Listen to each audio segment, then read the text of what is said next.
नमस्कार मित्रांनो, मी विनोद राधेला मोगे. माणसाच्या आयुष्यातील खरं धन कोणतं?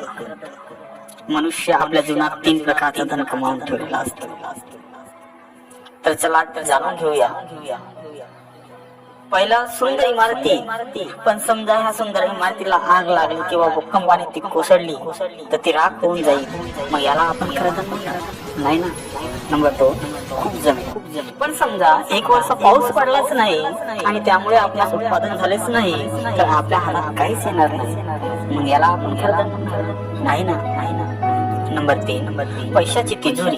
एखादा चोर घरात घुसून पैशाची तिजोरी चोरून येतो. नुसतं तो पैशाची तिजोरी घेऊन जात नाही तर आपल्या छातापासून जीवही घेतोय, मग याला आपण खरं धन म्हणणार नाही ना. तर मग माणसाच्या आयुष्यातील खरं धन कोणतं? तर पहिलं आहे माणसाचं चरित्र. व्यक्ती जर चारित्र्य संपन्न असेल बाकी सगळ्या गोष्टींची गरज पडत नाही, कारण शुद्ध चरित्र हा मोठा बहुमूल्य दागिना आहे. चारित्र्य संपन्न व्यक्तीला धनाचा मोह नसतो.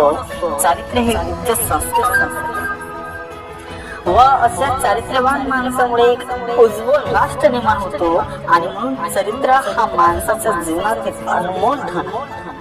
दुसरं स्वास्थ्य हा सुद्धा माणसाच्या जीवनातील सर्वात महत्वाचं धन आहे, कारण ते असते तर आपल्या सुदृढ शरीराचा वापर करून पैसा व चरित्र दोन्ही कमावू शकतो. चरित्र असेल तर माणूस पैसा धन मिळू शकतो, पण स्वास्थ्य नाही. चरित्र नसेल तर माणूस मानसिक स्वास्थ्य मिळू शकत नाही. आणि म्हणून चरित्र व स्वास्थ्य हे नाण्याचे 2 बाजू आहेत. आणि ज्या माणसामध्ये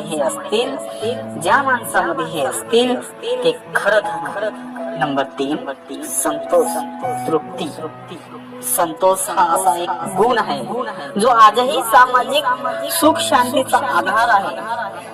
धन भौतिक सुख सुविधा देऊ शकतो, पण तृप्ती मनाची शांती प्राप्त करतो आणि म्हणूनच मानवाच्या आयुष्यातील तृप्ती, संतोष हा एक महत्वाचा धन आहे असं म्हणायला काय हरकत नाही. धन्यवाद.